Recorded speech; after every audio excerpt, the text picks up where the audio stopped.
Tous les plats cuisinés pendant l'émission sont remis à des organismes soutenus par la Moisson Mascoutaine. Aujourd'hui, je fais une Laurent Duvernay tardif de moi-même. Je vous parle du lait. Bonjour et bienvenue dans ma cuisine.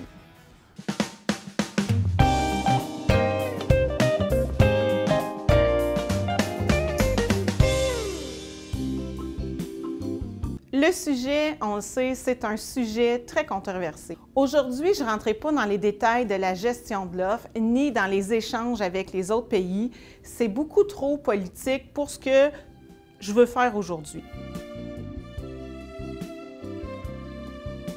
Depuis janvier 2019, le lait n'est plus un groupe alimentaire du Guide alimentaire canadien. Il a perdu son piédestal.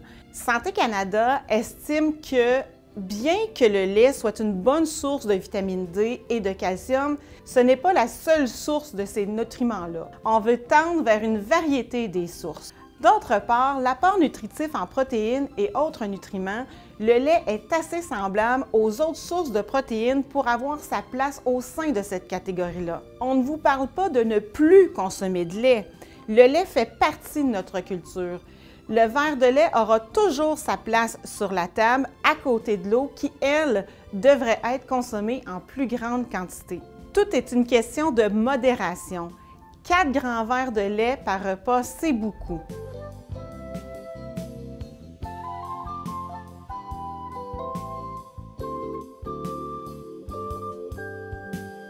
Donc, pour le clafoutis aux fruits, vous allez avoir besoin de 2 tasses de lait, 3 œufs, 1 tiers de tasse de sucre, 1 demi-tasse de farine, 1 cuillerée à thé d'essence de vanille, 1 tasse et demie à 2 tasses de fruits frais ou en conserve. Ça représente à peu près une conserve de pêche ici, par exemple.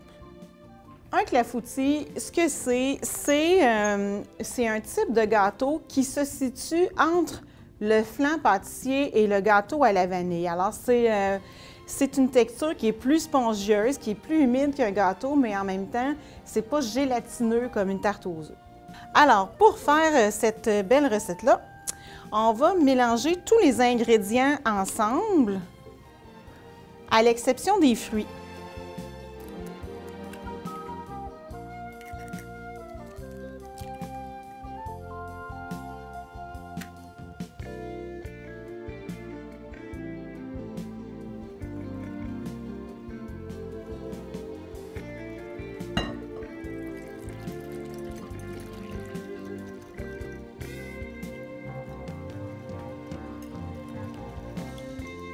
Là, le but, c'est de rendre ça le plus homogène possible.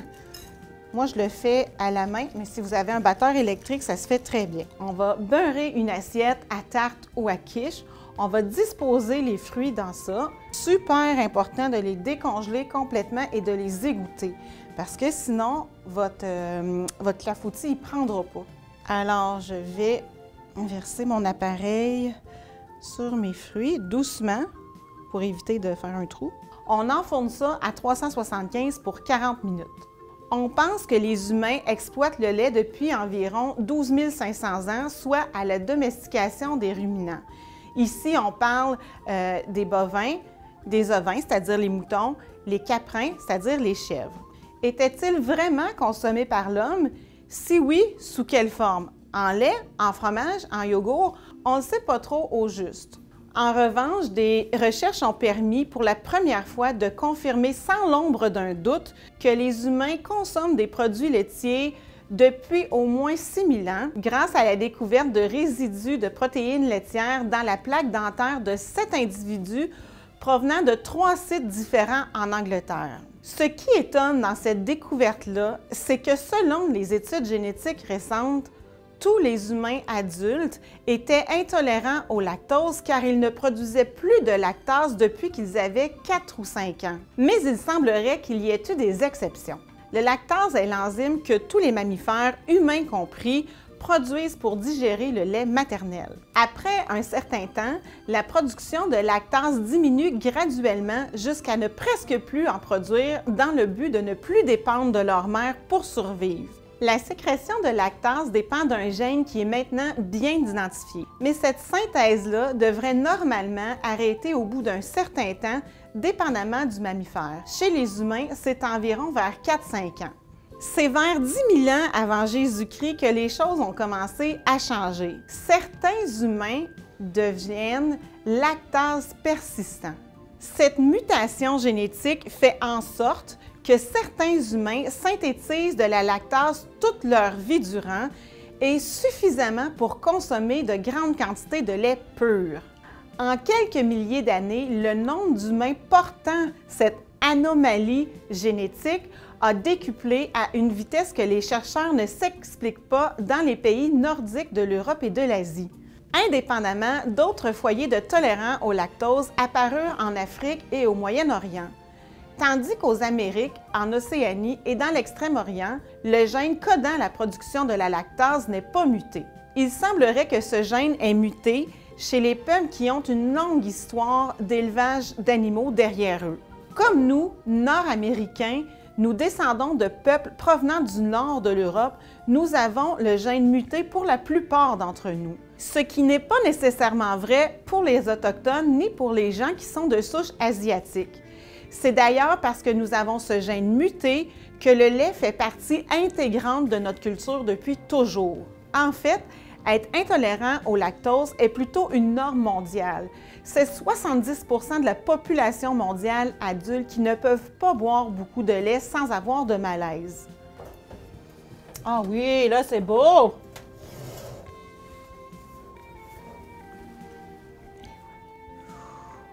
Ouh.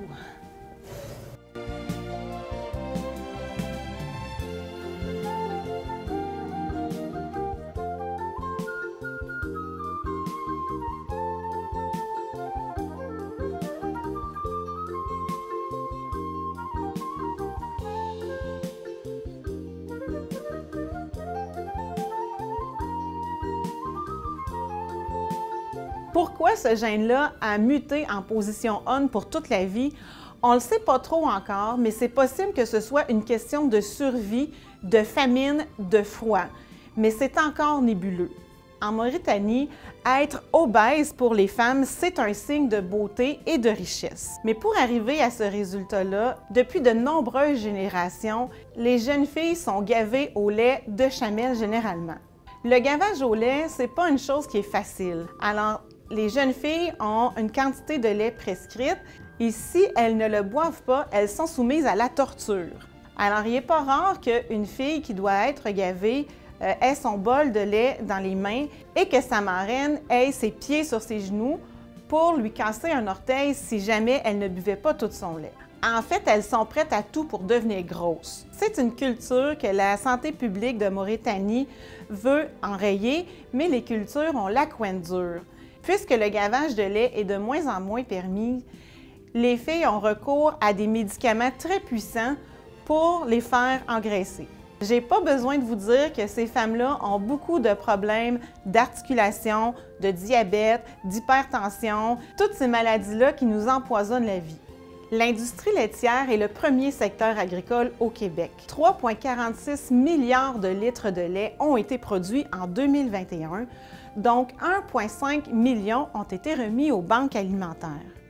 Il y a 4 643 fermes laitières dans la province, dont 139 sont bio, qui produisent 67 millions de litres de lait bio. Il y a 299 camions-citernes qui se promènent sur les routes du Québec pour transporter le lait aux 111 usines de transformation. 54 de ces usines sont des fabriques artisanales. En argent, ça représente plus de 2 millions de dollars injectés dans les fonds de l'État et c'est 5,3 milliards de dollars en contribution au PIB. Cette industrie génère 65 000 emplois directs et indirects dans la belle province. Nous avons ici plusieurs races bovines qui donnent du lait. La plus importante étant la Holstein, la vache blanche et noire qu'on voit souvent. Elle représente 90 % du cheptel laitier au Québec. Vient ensuite la Ayrshire, celle qui a la robe blanche tachetée de brun roux. Son volume de lait est un peu moins grand, mais le pourcentage d'un gras un peu plus élevé. Et non, elle ne boit pas de lait au chocolat pour avoir ces belles couleurs.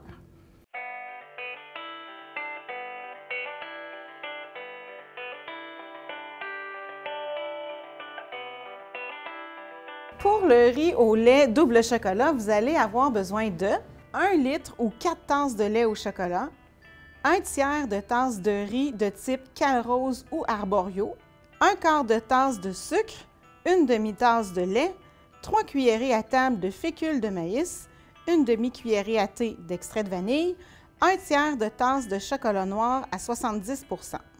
La méthode n'est pas très compliquée. On va faire chauffer dans la casserole le lait au chocolat. Ici, j'ai choisi un lait au chocolat noir.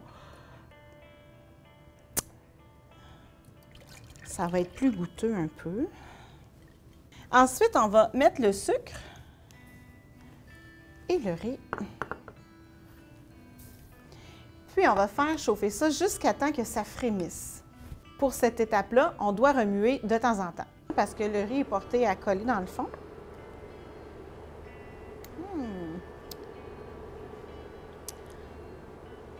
On a notre frémissement. Alors, je vais mettre un couvert dessus et je vais le laisser cuire une quinzaine de minutes ou du moins jusqu'à temps que le riz soit tendre. Il est possible d'avoir une intolérance en lactose, mais d'être capable de consommer des produits laitiers quand même. Tous ne sont pas intolérants au même niveau. La limite est personnelle à chacun, c'est une question de tolérance et de modération. Mais je vous en prie, évitez de vous auto-déclarer intolérant. C'est aux professionnels de la santé d'émettre un diagnostic. Plusieurs symptômes peuvent être dus à différentes pathologies. Au bout de 15 minutes, mon riz, il est tendre. Dans un bol, on va verser le lait, on va ajouter la fécule de maïs et on va bien mélanger ça ensemble pour la dissoudre. Et c'est super important que quand on travaille avec de la fécule de maïs, il faut toujours le diluer dans un liquide froid. Si vous mettez de la fécule de maïs dans un liquide chaud, ça ne fonctionne pas. Ça va faire tous des grumeaux. Comme ça. Puis là, je vais verser tout doucement ça, la préparation dedans, mon chocolat. Puis je vais brasser. Dès que ça va bouillir, la fécule de maïs va prendre. Alors, c'est prêt. Un mélange qu'on a fait avec la fécule de maïs, si ça n'a pas été jusqu'au point d'ébullition, c'est vraiment pas bon. La fécule de maïs, ça devient sableux. Alors, on voit ici que ça l'a épaissi beaucoup. C'est prêt. Et ensuite, je vais ajouter mon chocolat et ma vanille. Je vais brasser jusqu'à temps que le chocolat soit complètement fondu sur un feu fermé. Si vous souhaitez que ce pudding-là soit plus onctueux parce que vous avez pris un lait plus léger, vous pourriez ajouter un petit peu de beurre à cette étape-ci. On répartit le mélange dans 6 ramequins et on va réfrigérer jusqu'à temps que le pudding soit pris.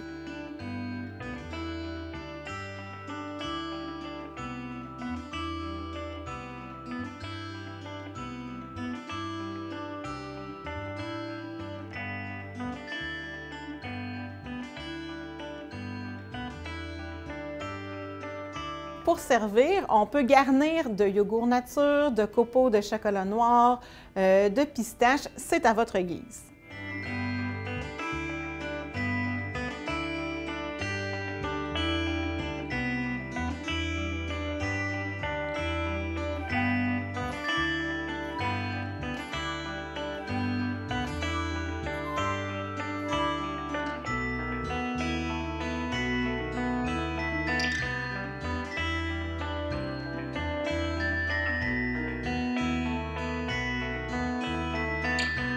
Pour pouvoir faire du lait, comme tous les mammifères, les vaches doivent avoir un petit veau.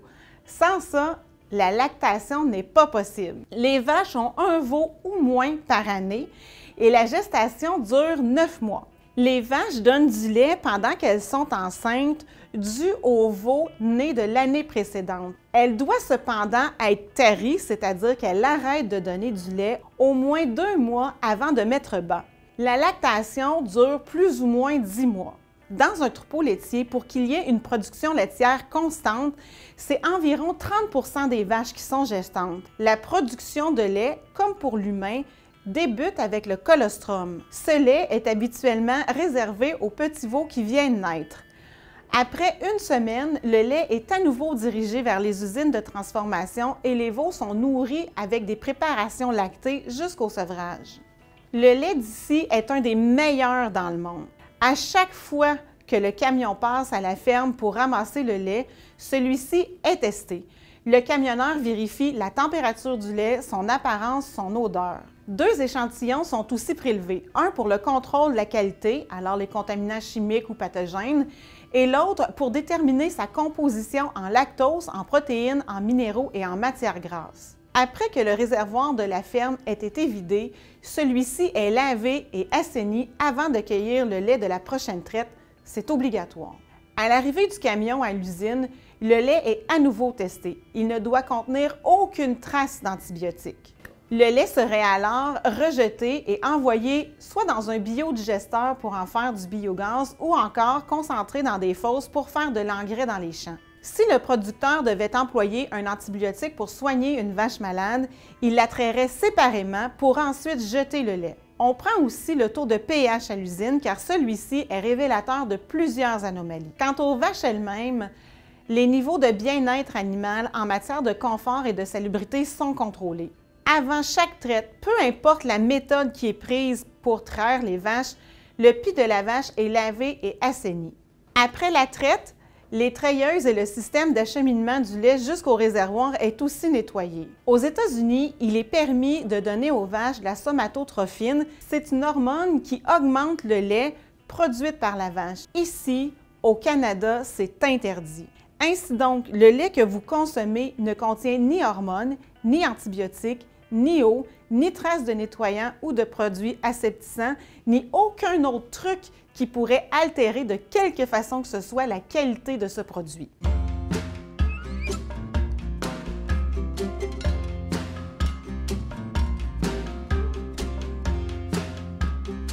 Pour le lait au chocolat chaud épicé, vous allez avoir besoin de 1 litre de lait, une cuillerée à thé de vanille, un bâton de cannelle, l'écorce d'une lime, une demi-tasse de sucre, un quart de tasse de cacao, une cuillerée à table de fécule de maïs. Dans une casserole, je vais faire chauffer environ 3 tasses de lait sur les 4 tasses.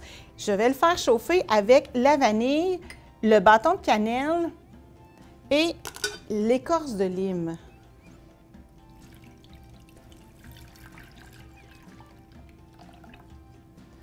Alors, on va chauffer ça jusqu'à temps que ce soit fumant, mais on ne veut pas que ça boue là, pour déborder. Alors, pendant que ça chauffe, je vais mélanger le sucre, le cacao et la fécule de maïs.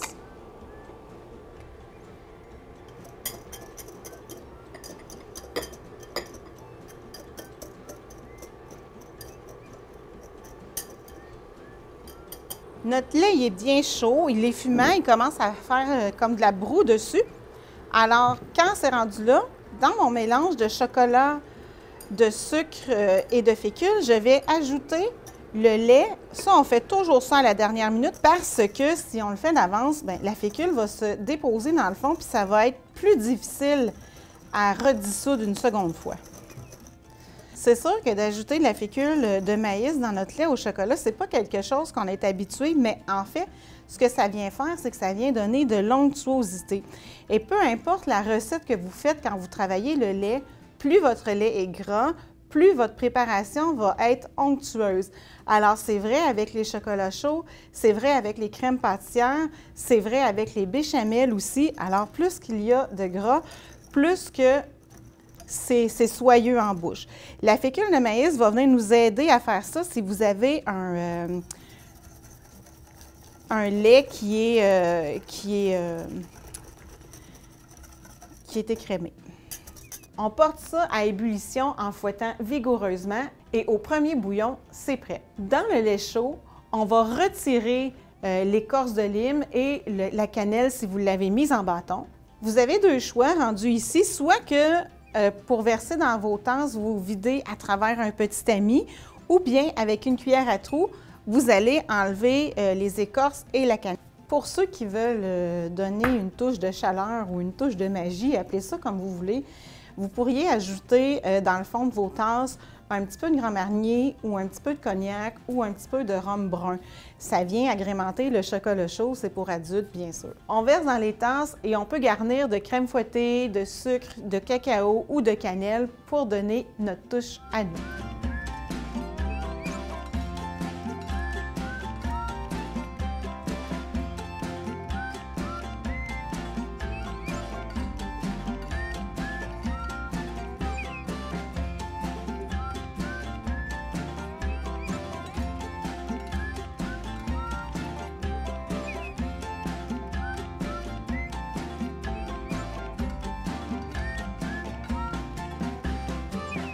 La pasteurisation est le dernier procédé de transformation du lait. On utilise alors la chaleur pour inhiber les bactéries nuisibles tout en conservant les propriétés nutritives du lait. Seule la vitamine B2, c'est-à-dire la riboflavine, est amoindrie. Ce procédé n'est obligatoire que depuis 1991. Le lait est ensuite refroidi rapidement pour atteindre moins de 4 degrés. Les bactéries les plus courantes dans le lait cru étaient la salmonelle, la E. coli, la listeria. 3 bactéries qui ont fait les nouvelles à différentes occasions, mais à chaque fois, c'est qu'il y a eu une intoxication alimentaire. La vente de lait cru est interdite au Canada. Mais ne vous en faites pas pour ceux qui aiment le fromage de lait cru. Les procédés pour faire les fromages permettent d'éliminer ces bactéries. On recommande toutefois aux personnes qui sont âgées ou enceintes d'être prudentes avec la consommation de ces fromages. Il en va de moins pour les enfants et pour les gens qui ont un système immunitaire déficient. Pour le lait sans lactose, c'est avant l'emballage qu'on ajoute la lactase pour que la digestion soit plus facile. On teste le lait pour être bien sûr que le lait est délactosé. Reste la mise en contenant et l'acheminement vers des centres de distribution pour la mise en vente du lait.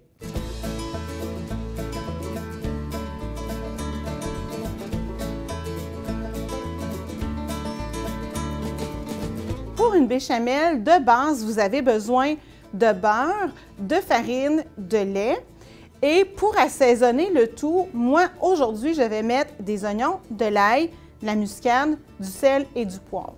Pour faire une béchamel, la béchamel parfaite, classique si vous voulez, vous allez toujours compter 2 tasses de lait pour 3 cuillerées à table de beurre et 3 cuillerées à table de farine. Si vous la voulez un petit peu plus claire, vous mettez un petit peu moins de farine, un petit peu moins de beurre, mais si vous la voulez plus épaisse, bien là, vous allez augmenter un peu votre farine et votre beurre. C'est comme ça que ça fonctionne. Si vous voulez faire moins que 2 tasses de béchamel, bien, coupez vos quantités en 2. Donc, pour une tasse de lait, vous allez mettre 1 cuillère à table et demie de beurre et de farine. La technique, c'est de faire fondre le beurre, d'ajouter la farine et brasser ça pendant 1 minute. Et cette étape-là, ça s'appelle faire un roux. Alors, si on vous dit de faire un roux avec du beurre et de la farine, c'est tout simplement ça. Parce que je mets des oignons et de l'ail, dans mon beurre fondu, je vais ajouter mon oignon et mon ail pour que ça sue un peu, pour aller chercher le maximum de saveur.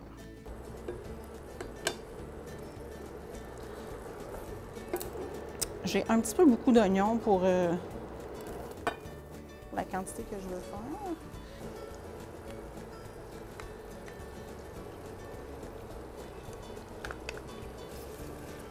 Les quantités d'ail et d'oignons que vous mettez dans ça, ça n'a vraiment pas d'importance. C'est vraiment une question de goût. Là, j'ai mis à peu près l'équivalent d'une gousse d'ail puis le quart d'un gros oignon. Ensuite, je vais venir ajouter la farine. Hop. On va brasser ça pour que ça l'épaississe. Ça va vous donner une texture comme ça. Moi, j'aime pas faire mon roux au fouet. Il y en a beaucoup qui le font au fouet, mais moi, j'aime moins ça. Et cette préparation-là, je la fais cuire à peu près 1 minute. Le but, c'est de cuire un peu la farine. Là, attention, parce que si vous brassez trop longtemps, ça va vous faire quelque chose de brun. Mais on appelle ça un roux brun, tout simplement. c'est encore bon, mais la saveur va être plus corsée. Je vais changer d'arme et mettre le lait en brassant vigoureusement. Là, je sais que je fais du dégât, bâtisse. Personnellement, moi, je fouette la béchamel jusqu'à temps que ça bout. Attention, ça colle.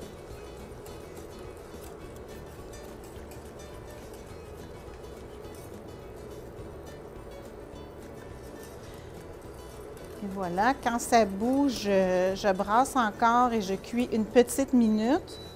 Le but étant toujours de cuire la farine pour ne pas qu'elle se redépose et pour que ça soit bon aussi. Si vous voulez faire une béchamel qui est goûteuse puis que vous voulez mettre de l'oignon et de l'ail, mais qu'en bout de ligne, ça vous agace, vous pouvez soit passer la béchamel à travers un tamis ou bien passer un pied mélangeur dedans. C'est la même chose si vous avez un petit peu fait de grumeaux avec la farine. Soit vous la passez à travers un tamis ou soit vous passez un pied mélangeur dedans. Alors, il n'y a rien de grave à ce qu'il y ait des petits grumeaux dans la béchamel. On la passe et c'est tout. Vient le moment de la subtilité. Alors, quand on fait une béchamel ou n'importe quelle préparation au lait, la touche magique, c'est la muscade. On va mettre une touche de muscade, mais pas une grosse quantité. C'est vraiment la touche magique qui va faire ressortir le goût du lait, qui va nous donner cette impression de quelque chose de savoureux, là, tu sais. Fait que ici, moi, je vais en mettre juste une pincée comme ça et c'est suffisant. C'est vraiment pas beaucoup et on va saler allègrement et poivrer.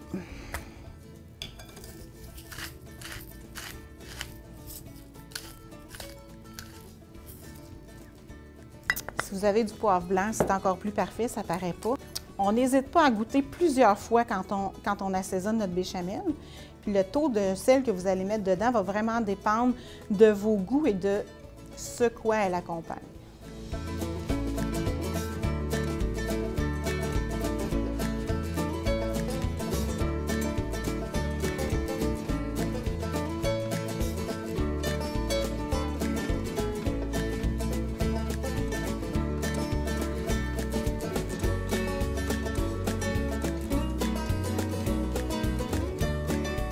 Pour conclure, je vous invite à aller visiter les sites des producteurs de lait du Canada, celui des producteurs de lait du Québec, le site de Savoir laitier, le site de la Famille du lait et le site d'Inspection Canada pour avoir toutes les informations et encore plus que ce que je vous ai dit aujourd'hui. Je vous invite aussi à aller visiter le site de la Moisson Mascoutaine si vous voulez revoir les recettes qu'on a faites aujourd'hui.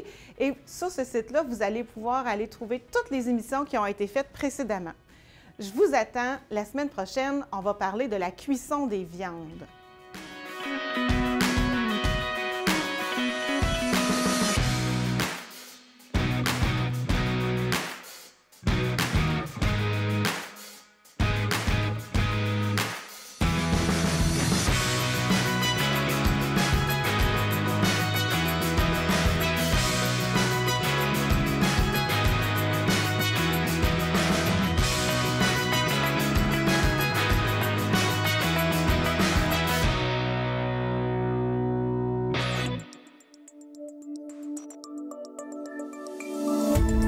Cette émission d'Accès est appuyée par Cogeco et est rendue possible grâce à la collaboration de la communauté avec Nous TV.